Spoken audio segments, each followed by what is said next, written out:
శ్రీకాంత్ గారు నమస్తే అండి. నమస్కారం సంజయ్ గారు. ఒక ర్యాపరు, ఒక హాలీవుడ్ యాక్టర్, నిర్మాత, టెలివిజన్లోనూ తనదైన సత్తా అక్కడ చాటుకున్న వ్యక్తి. ఆయన తెలుగులో నటిస్తే బాగుంటుందనే ఆలోచన మీకు ఎందుకు వచ్చింది అసలు? చాలా సంవత్సరాల క్రితం అల్లు అర్జున్ గారిని తీసుకుని దేశ్ముదురు సినిమా సందర్భంగా 50 రోజులు పూర్తయిన సందర్భంగా థియేటర్లో కేక్ కటింగ్ కార్యక్రమానికి అల్లు అర్జున్ గారిని తీసుకుని వచ్చేటటువంటి సమయంలో అల్లు అర్జున్ గారితో పాటు అల్లు శిరీష్ గారు కూడా కలిసి అందరం, బన్నివాస్ గారు అందరూ ఒకే కారులో వస్తున్న సందర్భంగా మాటల మధ్యలో ఈ మధ్య ప్రసాద్ మల్టీప్లెక్స్లో ఏ సినిమా చూసారా, ఆ సినిమా చూసారా, ఈ సినిమా చూసారా, ఈ సినిమా చూసారా, ఆ సినిమా చూసారా అని మాట్లాడుకుంటూ పర్స్యూట్ ఆఫ్ ది హ్యాపీనెస్ చూసారా, మీరు చూసారా అన్నారు. చూశాను బాబు, చాలా బాగుంది అంటే, ఎందుకు నచ్చింది అన్నారు. ఎందుకో బాబు తెలియదు, నాకు విల్ స్మిత్ని చూస్తుంటే మిమ్మల్ని దృష్టిలో పెట్టుకుని సినిమా చూడటం మొదలుపెట్టాను. ఓకే, ఇంత లీనమైపోయాను. లీనమైపోయి ఇలాంటి పాత్ర మన బన్నీ ఎప్పటికైనా చేస్తాడా, విల్ స్మిత్ లాగా పెర్ఫామ్ చేస్తాడని అనిపించింది. కంటతడి పెట్టించేశాడు. చాలా ది లెజెండ్ కావచ్చు, బ్రూస్ ఆల్మైటీ కావచ్చు, ఇట్లాంటి సినిమాలు హాలీవుడ్ సినిమాలతో పాటు తనదైనటువంటి ప్రత్యేకమైన ముద్ర అతను ప్రపంచ సినిమా మీద వేసినటువంటి హీరోలలో, ప్రొడ్యూసర్స్లో విల్ స్మిత్ ఖచ్చితంగా నిలిచిపోతాడు. అయితే ఆ రోజు అల్లు అర్జున్ గారు, ఎందుకు మీరు నన్ను ఊహించుకున్నారు విల్ స్మిత్లో అన్నాడు. నాకెందుకో మీ ఫీచర్స్, ఫేషువల్ ఫీచర్స్ ఉంటాయి కదా, ఆ ఫేషువల్ ఫీచర్స్, నోసు, ఐసు, తర్వాత హెయిర్ టెక్స్చర్ ఉంటుంది, అది చాలా దగ్గరగా కనిపిస్తారు మీ ఇద్దరు. ఓకే, హైట్ విషయం ఒక్కటి మ్యాచ్ అవ్వదు, హైట్స్ విషయంలో మ్యాచ్ అవ్వరు మీ ఇద్దరు, కానీ ఫేస్ ఫీచర్స్, నోసు, ఐసు, ఇవి విల్ స్మిత్ని అల్లు అర్జున్ మీరు పక్కన పెట్టి చూస్తే, అరే ఇతను ఏదో పెద్దన్నయ్య, ఇతను తమ్ముడేమో అని అనిపించే విధంగా వాళ్ళ ఫీచర్స్ ఉంటాయి అని చెప్పా. కలర్ టెక్స్చర్ ఒకటి, కలర్ టెక్స్చర్ ఒకటి మారుతుంది అంతే తప్ప నాకెందుకో అలా అనిపించింది అని అన్నాను. సరే, కొన్ని సంవత్సరాల తర్వాత ఐకాన్ స్టార్ అల్లు అర్జున్ అనే అతను ఆ రోజు మాలాంటి వాళ్ళు కన్నకల నిజం చేస్తాడని నేను ఊహించలే. ఇవాళ రాకాలో విలన్ ఎవరు అంటే విల్ స్మిత్.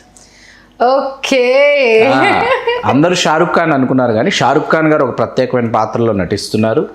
సరే, దీపికా పదుకొనే గారు, ఆవిడ 7th month ప్రెగ్నెంట్, దాంతోనే ఆవిడ యాక్షన్ సీన్స్లో ఆవిడ పాల్గొనడం అనేది నిజంగా ఇప్పటికి నాకైతే అర్థం కావటం లేదు. అంటే ఆ పాత్ర దీపికా పదుకొనేని ఏ స్థాయిలో ప్రభావితం చేసింది. అట్లాగే జాన్వీ కపూర్ గారు, రష్మిక మండన్న కూడా ఉంటారు. వీళ్ళు కాకుండా సిరి హనుమంతు, నలుగురు హీరోయిన్లు అని చెప్పారు. సిరి హనుమంతు కూడా ఒక పాత్ర దక్కించుకుంది అని మనం విన్నాము.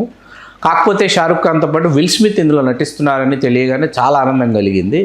ఆయన ప్రధాన ప్రతినాయకుడి పాత్రని సినిమాలో పోషించడంతో ఈ సినిమా స్థాయి ఎక్కడికో వెళ్ళిపోయిందని నేను అనుకుంటున్నా. ఓకే, అంటే ఆ రోజు వచ్చిన ఆలోచన, ఆ మాటల మధ్యలో వచ్చిన ఆలోచన, ఆ తర్వాత అది ఆ విత్తు మొలకెత్తి మానై మహావృక్షం ఇవాళ ఏంటంటే, అంటే అతని బ్రెయిన్లో అది ఉండిపోయింది, రికార్డ్ అయిపోయింది. ఓహో, విల్ స్మిత్కి నాకు ఎక్కడికో ఫీచర్స్లో నాకు విల్ స్మిత్కి భావసారూప్యత ఉంది అన్నది. అది ఇవాళ ఆ కళను అతను నిజం చేస్తాడని నేను అనుకోవాలి. అధికారిక ప్రకటన వెలువడం మాత్రమే తరువాయి. ఓకే, అది నాకు అదే అర్థం సంబంధించిన update. As a Hollywood actor గా విల్ స్మిత్ అనే వ్యక్తి వెల్ నోన్, అందరికీ తెలుసు, ఇష్టమైన నటుడు. అబ్బాయితో కలిసి యాక్ట్ చేసిన సినిమా మన తెలుగులో జగపతి బాబు గారు చేశారు, అదే పర్స్యూట్ ఆఫ్ హ్యాపీనెస్, మా నాన్న చిరంజీవి. దాంట్లో ఎమోషన్ క్యారీ చేసిన విధానం కావచ్చు, తండ్రి కొడుకులు పోటీ పడి నటించిన సీన్స్ కావచ్చు, అద్భుతం. Pursuit of happiness. అంతకంటే ముందు కూడా మన తెలుగులో ఆయన సినిమాని రీమేక్ చేశామని విన్నారు, రాజా విక్రమార్క, చిరంజీవి గారిది ది లెజెండ్. ది లెజెండ్ కాదు,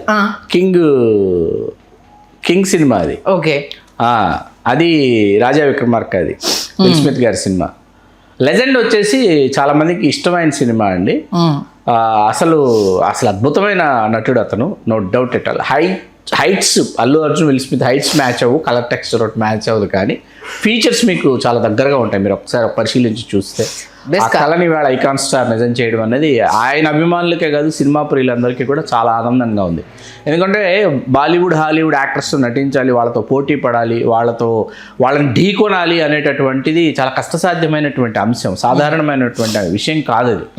అతను ముంబైకి ఐకాన్ స్టార్ షిఫ్ట్ అయ్యి అన్ని నెలల పాటు కాదు అన్ని సంవత్సరాల పాటు ముంబైలోనే ఉంటూ షూటింగ్కి, ఎందుకంటే ముంబై ఇంటర్నేషనల్ ఎయిర్పోర్ట్కి వస్తే హాలీవుడ్ యాక్టర్స్ ఎవరైనా సరే అక్కడ సకల సదుపాయాలు ఉన్నాయి కాబట్టి అక్కడ షూట్ ఫినిష్ చేసుకుని తిరిగి వాళ్ళు హ్యాపీగా వెళ్ళిపోవచ్చు. ఇట్లాంటిది ఏదో అనుకునే వాళ్ళు అక్కడ షూటింగ్ మొదలు పెట్టారన్నది మనకు అర్థమవుతుంది. కానీ బయటికి రాకుండా భలే గుట్టుగా ఉంచారు సార్ నిజంగా విషయాన్ని. అసలు ఏ రేంజ్ పబ్లిసిటీ సార్. ఇప్పటికే రాకా మ్యూజిక్ని ప్రధాని మోదీ గారు థీమ్గా పెట్టుకున్నారు అనేసి మన ఐకాన్ స్టార్ అంచెలంచెలుగా ఈ రేంజ్లో ఎదిగిపోవడము చాలా హ్యాపీ అనిపించేసింది. ఇప్పుడు ఐకాన్ స్టార్ మూవీలో హాలీవుడ్ యాక్టర్ వర్క్ చేస్తున్నారు అని అంటే అది ఇంకో బజ్ కదా, అవునన్నా కదన్నా? మనం చెప్తూనే ఉన్నాం, ఎందుకంటే నెక్స్ట్ లెవెల్లోనే ఉంటుంది. అతను ప్రీ రిలీజ్ ఈవెంట్ కూడా అక్కడ ఎక్కడా కాకుండా తీసుకెళ్లి అమెరికా సంయుక్త రాష్ట్రాల్లోనే పెడతాడు, నో డౌట్ ఎటాలని చెప్తున్నాం. అదే నిజం చేసేలా ఉన్నాడు చూస్తే. నాకదే హాలీవుడ్లోనే ప్రీ రిలీజ్ ఈవెంట్ ప్లాన్ చేసేలా ఉన్నాడు. లైనప్ అండి 22, 23, 24 వరుసగా 4 సినిమాల లైనప్. 22 ఈ సినిమా రాకా, 23 లోకేష్ కనకరాజు, 24 బాసిల్ జోసెఫ్ దర్శకత్వంలో, 25 పుష్పాత్రి. ఈ లైనప్ అద్భుతమైన లైనప్ అండి నిజంగా. కానీ ఎంత అన్యాయం సార్ ఇది.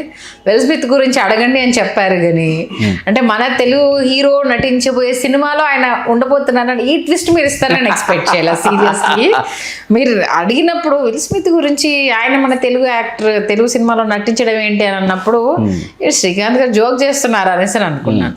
బట్ మన అల్లు అర్జున్ గారి సినిమాలో రాకాలో ఉండబోతున్నారంటే మాత్రం నిజంగా చాలామంది తెలుగు, తమిళ, హిందీ అన్ని వుడ్స్కి సంబంధించి ఇది హ్యాపీ న్యూస్. ఎందుకంటే ఇప్పుడు అది అన్ని లాంగ్వేజ్లో రాబోతుంది కాబట్టి చూద్దాం ఇది ఏ రకమైన బజ్ని క్రియేట్ చేయబోతుంది. విల్ స్మిత్ ఆన్ బోర్డ్ అని అంటే ఇది ఏ రకమైన పబ్లిసిటీ అయిపోతుంది అనేది మంచి విషయాన్ని ఎక్స్క్లూజివ్గా మన తెలుగు రాజ్యం ప్రేక్షకులకు తెలియజేసినందుకు ధన్యవాదాలు. ధన్యవాదాలు సంధ్య గారు.